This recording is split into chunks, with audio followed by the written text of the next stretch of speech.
Brides, you do not have to spend thousands of dollars on wedding flowers. My name is Hannah, and I just got married 6 months ago, and I actually DIY'd all my wedding flowers from Trader Joe's. So in this video, I'm going to talk about the pros and cons to doing your own wedding flowers, and I'm actually going to show you how I made this one right here. So first off, why Trader Joe's? Well, when I was doing research for my wedding, I actually found a lot of people posting about how affordable Trader Joe's flowers were. I had never purchased flowers from them before, but check this out. These are all the flowers I got, and I ended up spending only $429, which to me was awesome when you consider that most couples are spending anywhere between $700 to $2,500. But seriously, where else could you find a dozen roses for $6.99? Even all the craft stores were selling their fake flowers for more than that. So, with the amount I spent, I was able to make all of the bridesmaids bouquets, the boutonnieres, the table arrangements, and I had enough left over for this awesome sweetheart table. I will say though that I did need some additional greenery to pull this off, and I actually just took that from my backyard. So, as I show you this quick tutorial on how easy it is to arrange your own flower bouquet, I'm going to be addressing one by one the concerns you probably have. And of course, the number one concern is the time commitment. You have to ask yourself, do you have enough time to set aside at least one day to arrange the amount of flowers you have?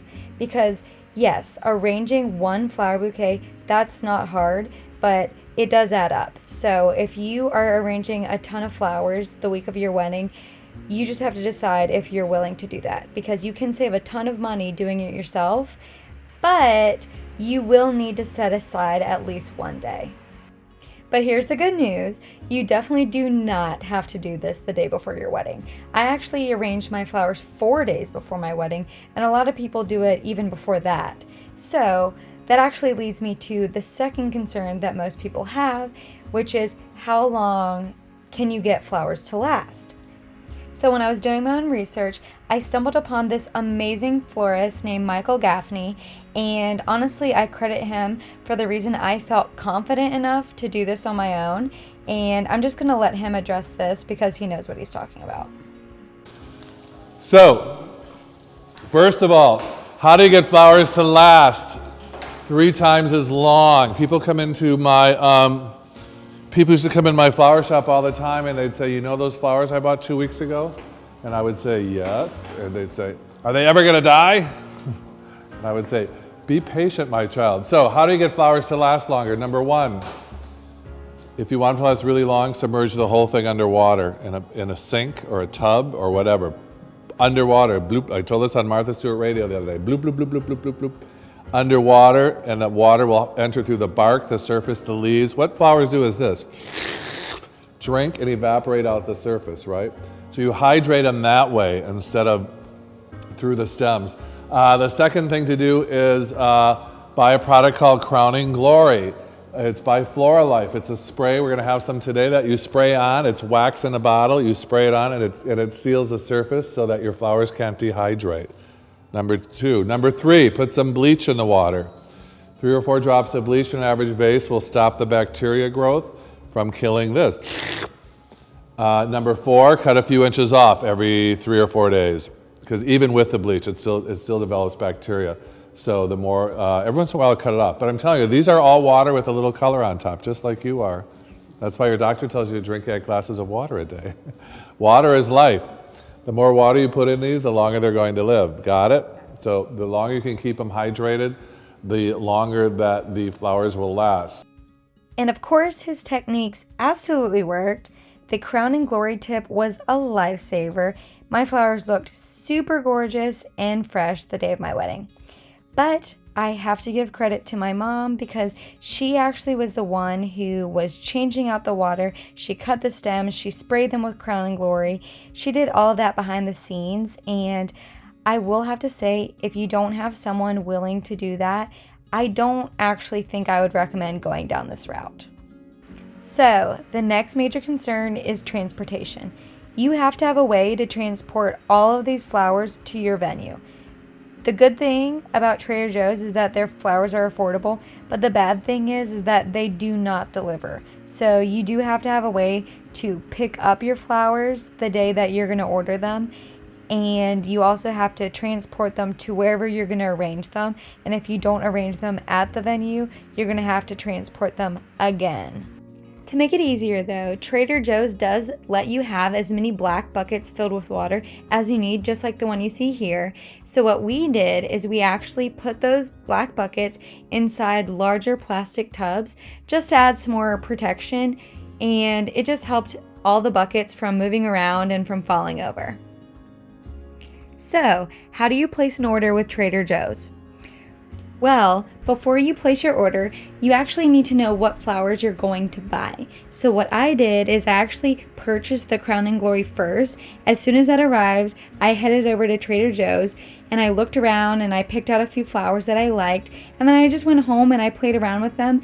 I tried out several different options just like this one, and I sprayed everything with Crown and Glory, realized that it would work, and then I had a game plan. I knew what kind of flowers I was going to buy, and then I was ready to place my order. So all you have to do is make sure you place your order 7 business days before the day you want to pick it up by.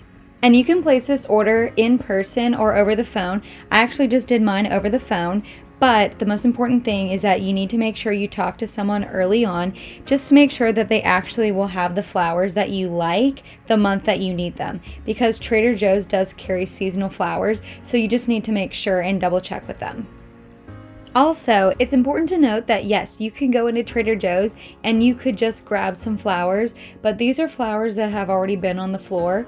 However, when you order them ahead of time, they will have those for you saved in the back, just delivered that morning, and no one else will be able to touch them.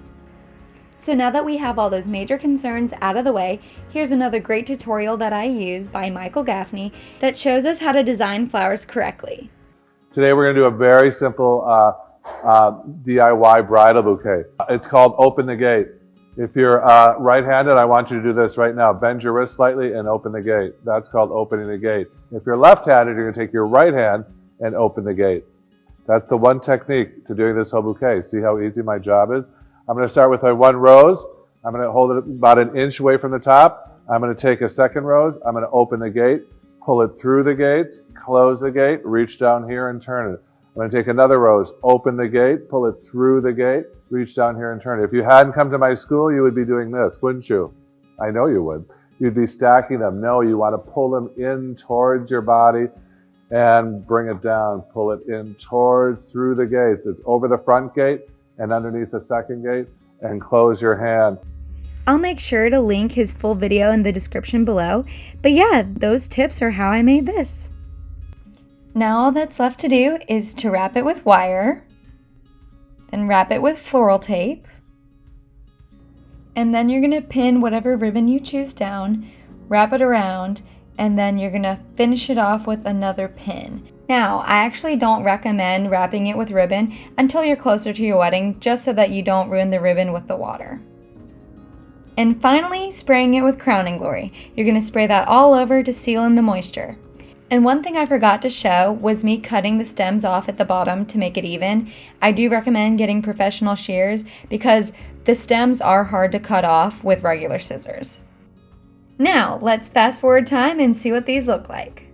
And here we are, 7 days later. Guys, I waited 7 days to film this just so that you could see what it looks like a week later.